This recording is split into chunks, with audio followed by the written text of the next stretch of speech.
Assalamualaikum warahmatullahi wabarakatuh.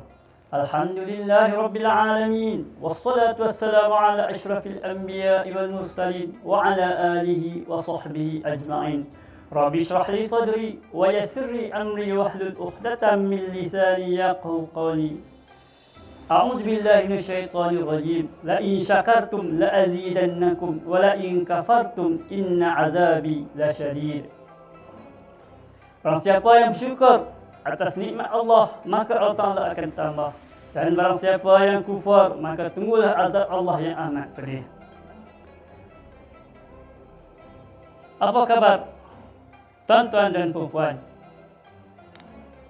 Dalam keadaan PKP ini, maka kita hendaklah sama-sama bersyukur kepada Allah Subhanahu Wa Ta'ala, walau bagaimanapun keadaan kita sekarang.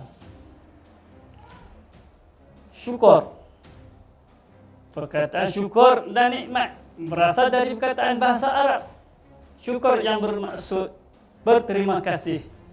Sedangkan maksud nikmat pula membawa pengertian pemberian anugerah, enak, lazat. Mensyukuri nikmat Allah Subhanahu Wa Ta'ala maksudnya berterima kasih kepadanya dengan cara mengingati atau menyebut nikmat dan mengagungkannya. Nikmat Allah terhadap umat manusia itu sangat banyak dan beraneka ragam. Tuan-tuan dan puan-puan, misalnya ada yang bersifat jasmani dan ada yang bersifat rohani. Ada yang terdapat dalam diri manusia sendiri. Ada yang terdapat di luar diri kita. Nikmat yang bersifat jasmani antara lain bentuk tubuh badan kita yang paling sempurna di antara makhluk yang lainnya. Panca indera, anggota badan, bumi, langit, makanan dan minuman. Nikmat yang bersifat rohani antara lain roh, akal, perasaan, bahasa, ilmu pengetahuan, iman dan Islam.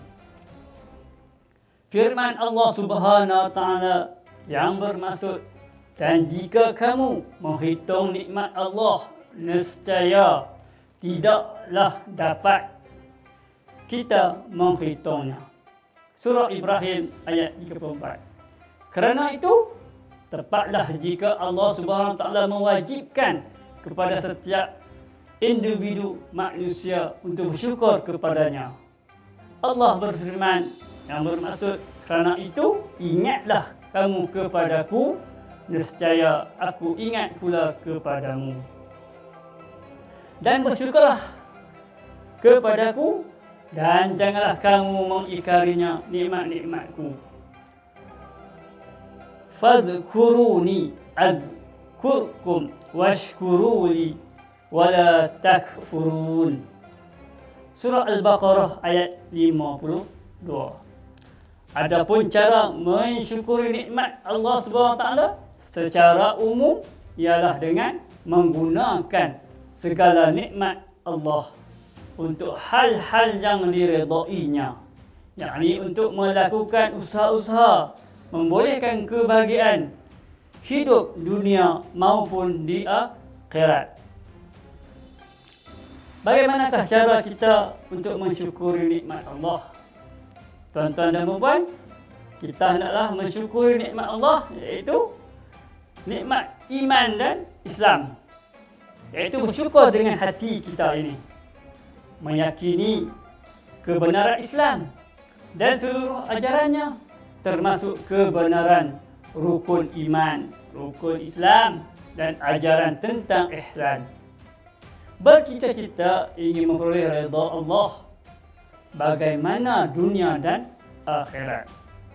Kita sentiasa mengingat Allah, iaitu zikrullah, zikir kepada Allah, dan hati bergetar apabila dibacakan ayat-ayatnya. Mencintai Allah dan Rasulnya jauh melebihi dari selain keduanya. Tuan-tuan dan puan-puan, Marilah kita membersihkan diri dari syirik, nifak dan kecenderungan untuk berbuat dosa. Memelihara hati agar tidak memiliki sifat-sifat tercela seperti sombong, riak, buruk sangka, putus asa, dendam, keluh kesah, kedekut dan sebagainya. Marilah kita bersyukur dengan mengucapkan dan mengikrarkan dua kalimah syahadat, yakni syahadat tauhid dan syahadat rasul. Membiasakan diri kita tadarus Al-Quran dan berdakwah, yakni melaksanakan amal ma'ruf, iaitu menyuruh orang berbuat baik, dan nahi mungkar, iaitu melarang orang berbuat jahat. Sentiasa mengucapkan lafaz-lafaz zikir seperti kalimah tauhid, tasbih, tasmid, takbir, ikhtifar, dan disertai dengan banyak berdoa kepada Allah Subhanahu wa taala. Mengajar berbagai-bagai macam ilmu pengetahuan yang bermanfaat, memelihara diri untuk tidak berkata-kata yang dapat merugikan diri kita sendiri dan orang lain, serta berusaha agar sentiasa berkata-kata yang bermanfaat, sopan dan ramah mesra. Sesama Muslim hendaklah saling mendoakan, antara lain dengan memberi dan menjawab salam. Bersyukur dengan perbuatan, iaitu mendisiplinkan melakukan solat 5 waktu di awal waktu dan berpuasa di bulan Ramadan, serta mengeluarkan zakat dan menunaikan haji jika kita mampu, serta memenuhi syarat-syarat yang wajibnya. Berjihad, iaitu membela Islam dan kaum muslimin bila diperlukan.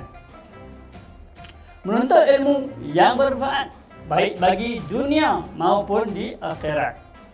Melaksanakan kewajipan dalam hidup bermasyarakat seperti berbakti kepada orang tua dan tolong menolong di antara satu sama lain. Mencari rezeki dengan cara yang halal dan membelanjakannya untuk hal-hal yang bermanfaat.